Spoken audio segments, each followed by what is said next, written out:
I've been following, unintentionally, Underconsumption core. I'm both environmentally conscious and into arts and crafts, so the algorithm got me. And I do happen to love a good project pan. Chances are, since you're watching this and you're alive, you've been got too at some point by the algorithm. We've been seeing videos that seem better suited as audition tapes for extreme cheapskates than what we used to call influencing. I am curious as to how influencing transformed from buy this now, it'll make your house cleaner, make your skin glow, enhance your feminine energy, etc., into sand this down and cover it in chalk paint. And before you come at me bent out of shape about the benefits of repurposing, honestly ask yourself if you've never gotten in over your head in a DIY project with a worse exit strategy than 2021 Afghanistan. If not, do you really DIY? But anyway, as a person of voluntary frugality, I am interested in the line between cheap versus frugal, trashy versus thrifty. And of course, where am I on this continuum? I thought frugal until my spouse informed me that I don't need to be reusing dryer sheets. But isn't that underconsumption? Well, what is underconsumption? The staple fashion magazine Vogue describes it as living with a sustainability mindset. Individuals who are attracted to underconsumption make use of what they have and live minimally. Apartment therapy referred to it as using and celebrating what you own. So there is definitely this idea that consumers should be buying less, yet using more. However, as many of you quick studies are probably keen to point out, using what you have isn't exactly groundbreaking. In fact, sustainability as a concept has been around since at least 1972 when it was introduced at the UN Conference on the Human Environment, and minimalism as a movement dates back to at least the late 1950s. Green consumerism in its variety of forms is an enduring concept, but does that mean that the rise in popularity of repair culture, buy-nothing hauls, and frugality influencing share the same level of social importance as other iconic movements? Or is it a trend for precisely as long as the views come in? I don't think we can debate if underconsumption core is a trend without talking about sustainability, which is the most encompassing social movement umbrella. We know that among millennials and Gen Z, there's a significant trend toward wanting to shop more sustainably, but not necessarily the commensurate increase in pay to go along with that. In one study, 97% of participants voiced concern over fast fashion social or environmental implications, yet in that same study, 90% of participants had also purchased from fast fashion, most within the last year. And we know this isn't unique to this particular group of participants. Sustainability is a feature that adds cost. Sustainable packaging, for example, increases the materials cost by approximately 25%. I found one site in which the sustainable option was double the non-sustainable alternative. So while underconsumption might seem advantageous for those with lower incomes, it's not and has never been, to my knowledge, the primary decision for most people in deciding whether to purchase a particular item. If the cost of living increases faster than income, consumers pragmatically prioritize economy over sustainability. Why do influencers then bother targeting sustainability at all? Because affording sustainability is a luxury, and the conspicuous display of it becomes a way of reinforcing class distinction. Underconsumption has never been about being middle class. Sustainability appeals to broad values, such as justice and environmentalism, but if it were truly broadly implemented, it would be an assumed part of culture. We wouldn't call it underconsumption, it would just be consumption. It is this aspirational aspect of sustainability that, when fictionalized for dopamine hits, transforms underconsumption core into commercial fantasy. It's an idealized version of our practices, but this aspirational quality doesn't set it apart. It's the same aspiration as in an unboxing video, a fashion haul, decluttering, or a luxury Christmas unwrapping. This lack of commitment to the true values behind sustainability is evidenced nowhere better than with influencers who promote underconsumption while engaging in significant consumption in their content only days later. I know we love to hate a hypocrite, but let's put down the pitchforks and talk about virtue signaling for a moment. The hashtags being used aren't just to tag content. They are used to signify a movement, a cause to unite over shared values, and they have, or influencers claim to have, pro-social intentions. Influencers, as potentially early adopters, are at the leading edge of change, and change can be both good and necessary for social improvement. Logically, if underconsumption is a good thing, the promotion of it is a good thing. But not quite. You see, there are several problems with this model. The first is pretty obvious. It's disingenuous. Although there are plenty of people who espouse genuine concern and value sharing, I think I'm one of them, there's another group of people on the bandwagon. Those are the creators I mentioned earlier who will post whatever gets likes. But digital literacy has always required a healthy dose of skepticism. Although in theory we'd like virtue signaling to encourage awareness, discourse, and goodwill, what often happens is that the positive change we are promoting is actually undermined through what we could call moral grandstanding, or having an ulterior motive. I'm reminded of a certain call to action that asked for thoughts and prayers in response to some well-publicized police brutality. The Venn diagram of people who posted thoughts and prayers and who actually took action is two circles. Virtue signaling makes you feel good, but it doesn't do much else. We are confidently and proudly saying that underconsumption is good without accomplishing the intended impact when we consume those videos. And before you call out the digital natives and get your shaming finger ready, there is no generational monopoly. We all want to look as good as possible with the least amount of effort. There's also another concern with underconsumption, and for lack of a better term, I'll call it class signaling. The message of underconsumption is, I'm one of you. We're all together.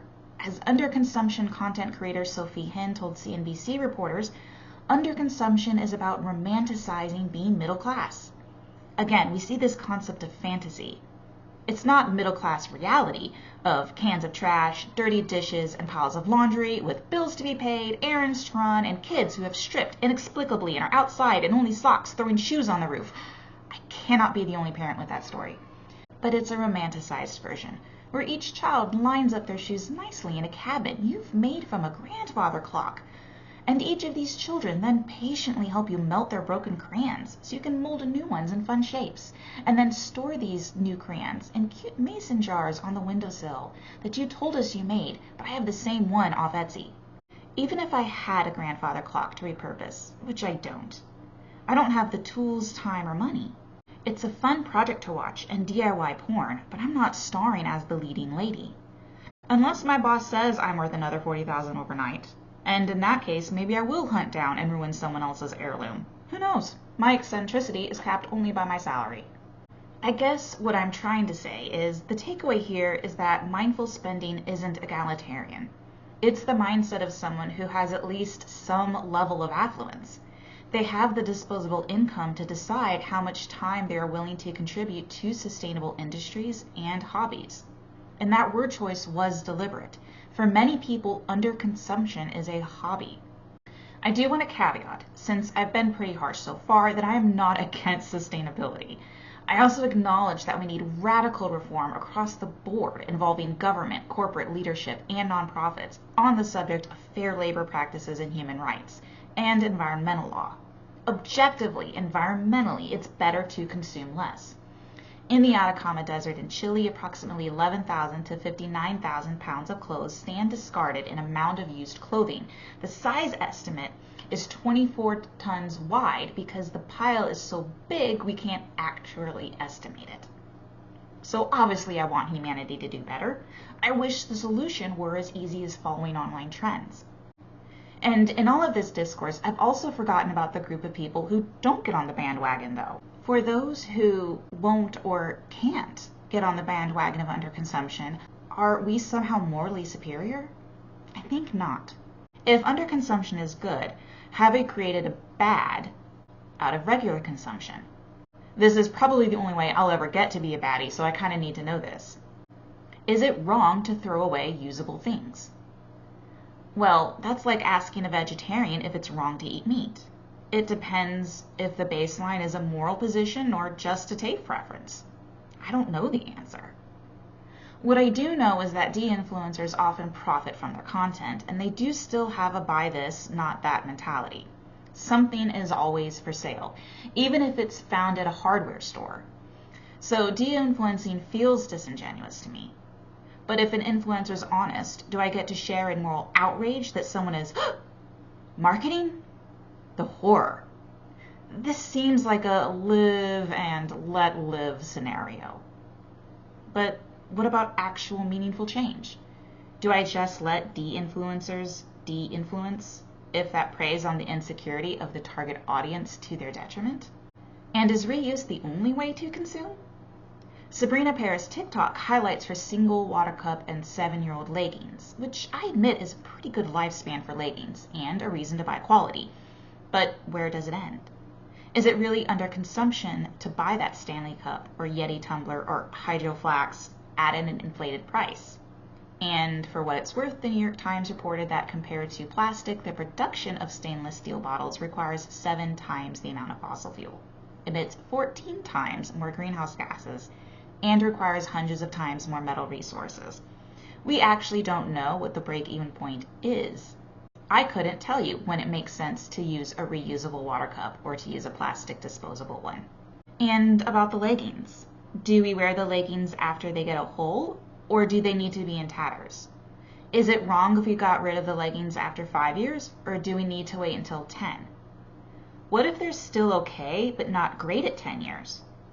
When we start answering questions like this, there's a values judgment. It's attaching right and wrong to labels that might be that's fine and that's also fine. So is underconsumption actually moral? Or is it just a necessity for some? Or is it actually just a trend? Well, it's probably all of those to some degree. As Shona Wampita from the London College of Fashion argues, the fetishization of poverty and glamorization of reuse reflects a privileged mindset and ignores communities in which consumption has historically been more sustainable. I add that reflects the biases of the predominantly white and Western culture. Part of understanding underconsumption is acknowledging that we have horribly inflated consumption habits to begin with. Most people globally are quote-unquote underconsumers because most people have financial limitations. The illusion of constant hauls, luxury lifestyle items, and just the sheer volume of purchases required to keep up with new launches was always maintained by a small and dwindling minority, and the reflexive reversal of that is no different. There are still haul videos, but the content of those hauls has shifted from new or designer and luxury labels to thrift and second-hand purchases. That's still overconsumption. I also think it's worth a slight tangent to just cosmetics, since this is primarily a cosmetics channel, and that's to mention that cosmetics have a shelf life. Using a product past its life expectancy does carry some risk. I often use makeup past the expiration date myself, especially powders, and honestly, I don't even check my refrigerator door. As far as I'm concerned, salad dressing will survive nuclear fallout. It's embarrassing.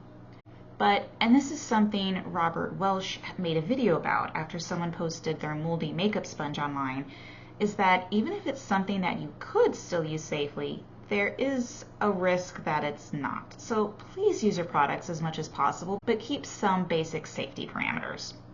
Zooming out again, for me, I think underconsumption has to start at the root, which is making less purchases. That is the biggest impact to disposal. There's a reason the first R of recycling is actually reduce. Reduce, then reuse, then recycle. Spend less money and limit what enters your home. But what's the verdict on underconsumption? Good, bad, or indifferent? At its heart, underconsumption core is reactionary. It doesn't exist except in contrast to consumerism, which is overconsumption. Underconsumption is a natural progression of the panning and shop my stash movements. It's coming on the heels of the de-influencing movement. Socially, we're ripe for it.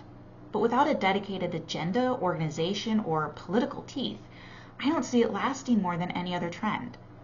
In fact, it's pulling our attention from the real issues in the fashion industry, financially rewarding hypocrites, and setting our generation up with a whole new type of disappointment.